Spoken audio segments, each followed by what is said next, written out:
ورحمة الله وبركاته. وعليكم السلام ورحمة الله وبركاته. بسم الله والصلاة والسلام على رسول الله أما بعد. أعوذ بالله من الشيطان الرجيم. بسم الله الرحمن الرحيم. قل هو الله أحد الله الصمد لم يلد ولم يولد ولم يكن له كفوا أحد. الحمد لله.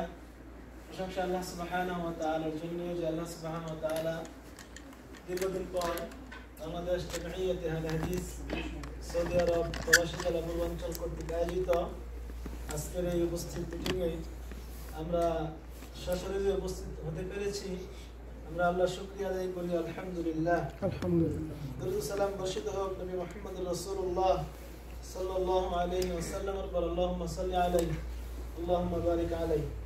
উপস্থিত আজকের এই মিটিংয়ের সম্মানিত সভাপতি, সম্মানিত সেক্রেটারি মহোদয় এবং পূর্বাঞ্চলের বিভিন্ন পর্যায়ে দায়িত্বশীল এবং কর্মীবৃন্দ, আমি আপনাদের সামনে মহাগ্রন্থ আল কোরআনুল কারীমের 30তম পারার 112 নম্বর সূরা আল ইখলাস তেলাওয়াত করেছি।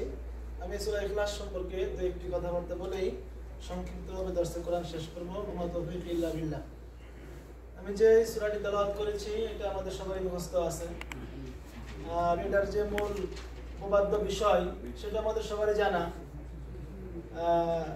যে বিষয়টা সবচেয়ে বেশি গুরুত্বপূর্ণ ওই বিষয়টা আমাদের সবার জানা থাকে, কিন্তু গুরুত্বপূর্ণ প্লাস জানা থাকার পরেও আমরা সেই বিষয়টাতেই অনেক সময় অকৃতকার্য হই। তো এই সূরাটি নাজিলের একটা প্রেক্ষাপট আছে। প্রত্যেকটা সূরা কম বেশি, সব সূরা না, মানে অনেকগুলো সূরা বা অনেকগুলো আয়াতেরই অবতীর্ণ হওয়ার কিছু প্রেক্ষাপট থাকে, আবার কিছু কিছু প্রেক্ষাপট ছাড়াই অবতীর্ণ হয়। তো এই সূরাটি অবতীর্ণ হওয়ার কয়েকটা প্রেক্ষাপট আছে। মধ্যে একটা হচ্ছে যে মুশরিকরা, মক্কার কুরাইশের মুশরিকরা, তারা নবী সাল্লাল্লাহু আলাইহি ওয়াসাল্লামকে আল্লাহ তাআলার নাসাব সম্পর্কে জিজ্ঞেস করতেন যে আল্লাহ কোন বংশের, আল্লাহর বাপ কে মা কে, মাআল্লাহ। তখন আল্লাহ সুবহানাহু ওয়া তাআলা তাদের কৃত এই কুপ্রশ্নের উত্তরে আল্লাহ রাব্বুল আলামিন এই সূরাটি অবতীর্ণ করেছেন। আরো অনেকগুলো প্রেক্ষাপট আছে, আমি সেদিকে যাচ্ছি না।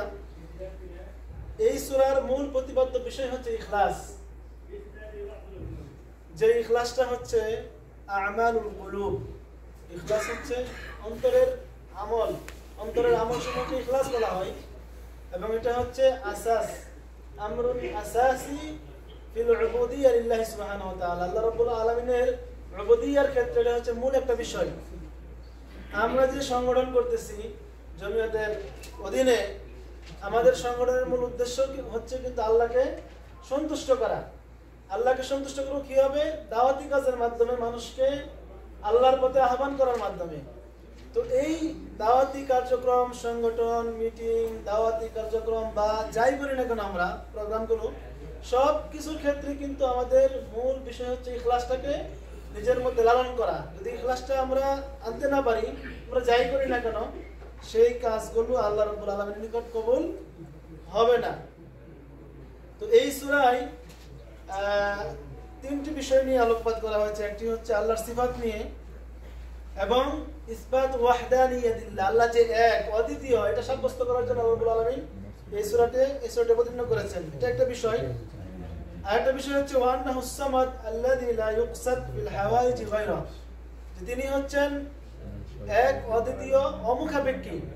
কোনো কিছুর ক্ষেত্রে তাকে কারো নিকট মুখাপেক্ষী হতে হয় না, বরং সবকিছু কি তার নিকট মুখাপেক্ষী। এবং একদল লোক যারা আল্লাহর জন্য ইবিন সাব্যস্ত করে, সন্তান সাব্যস্ত করে, আল্লাহর ছেলে আছে, মেয়ে আছে, অনেকেই আল্লাহ থেকে মেয়েকে সাব্যস্ত করে, কেউ ছেলেকে সাব্যস্ত করে। আল্লাহ রাব্বুল আলামিন এ থেকে সম্পূর্ণ পূত এবং পবিত্র। ওয়ালাইসা কামিসলিহি শাই, তার মতো কেউ নাই। ওয়ালাইসা লাহু মাসীলুন ওয়ালাইসা লাহু কুফুন, তার দৃষ্টান্ত কোনো কিছু নাই। ওয়া ইবতাল আই ইয়াকুনা লাহু ইবন, এই সূরার মাধ্যমে তাদের এই দাবিকে বাতিল ঘোষণা করা হচ্ছে যে আল্লাহর কোনো সন্তান নাই এবং তিনি কাউকে জন্ম দেননি, তাকেও কেউ জন্মদান করেননি। সর্বশেষ আমি দুইটা বা একটা ফজিলত বর্ণনা করে শেষ করব। এছাড়া অনেকগুলো ফজিলত, এর মধ্যে একটা হচ্ছে আবু সাঈদ খুদরি রাদিয়াল্লাহু তাআলা থেকে বর্ণিত, তিনি বলেন যে এক লোক আল্লাহ রাসূলকে বললেন, হে আল্লাহর রাসূল, ইন্নালি জারুন ইয়াকুমুল লাইল লা ইয়াকরাউ ইল্লা কুল হুয়াল্লাহু আহাদ।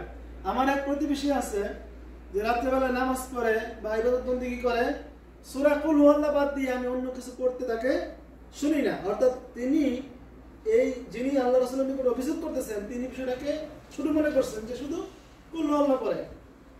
আল্লাহর নবী সাল্লাল্লাহু আলাইহি ওয়াসাল্লাম বললেন, ওয়াল্লাযী নাফসি বিয়াদিহি ইন্নাহা লাতা'দিলু সুলুসাল কুরআন, ওই সত্তার কসম যার হাতে আমার প্রাণ, নিশ্চয়ই সূরা কুল হুয়াল্লাহু আহাদ এটা হচ্ছে কোরআনের 1/3 সমান। সুবহানাল্লাহ। অর্থাৎ কোরআনের 1/3 পড়লে অনুধাবন করলে যেই পরিমাণ সওয়াব, সেই পরিমাণ সওয়াব তারা মর্মময় লিপিবদ্ধ করা হবে। অন্য একটি প্রসিদ্ধ হাদিস যে সূরা ইখলাস হচ্ছে দোয়া কবুলের একটা মাধ্যম, যেমনটা বুরাইদা রাদিয়াল্লাহু তাআলা থেকে বর্ণিত যে আল্লাহ রাসূল সাল্লাল্লাহু আলাইহি ওয়াসাল্লাম সামি'a রাজুলান ইয়াকুল, এক লোককে তিনি বলতে শুনলেন, কি বলতে শুনলেন? এই দোয়াটা পড়তে, আল্লাহুম্মা ইন্নী আসআলুকা আন্নী আশহাদু আন্নাকা আনতাল্লাহ লা ইলাহা ইল্লা আনতাল আহাদুস সামাদ আল্লাযী লাম ইয়ালিদ ওয়া লাম ইউলাদ, যেটা এই সূরারই মূল প্রতিপাদ্য বিষয়। তখন আল্লাহ রাসূল সাল্লাল্লাহু আলাইহি ওয়াসাল্লাম বললেন, লাকাদ সাআলতাল্লাহা বিল ইসমিল্লাযী ইযা সুইলা বিহি উতিয়া, তুমি আল্লাহর নিকট এমন একটা নাম ধরে আহ্বান করলে যেই নামে ডাকা হলে আল্লাহ সেই ডাকে সাড়া দান করেন। অতএব আমরা চেষ্টা করব, কোরআনের ছোট্ট একটি সূরা কিন্তু অনেক ফজিলতপূর্ণ, আল্লাহ যেন আমাদের সবাইকে সকল ক্ষেত্রে নিজেদের মধ্যে ইখলাসকে প্রতিপালন করার তৌফিক দান করেন। এবং এই সূরার যে মূল প্রতিপাদ্য বিষয় সেটা আমাদের ব্যক্তিগত, পারিবারিক, সাংসারিক, সাংগঠনিক সকল জীবনে বাস্তবায়ন করার তৌফিক দান করেন। আল্লাহুম্মা আমিন। আসসালামু আলাইকুম ওয়া রাহমাতুল্লাহি ওয়া বারাকাতুহু।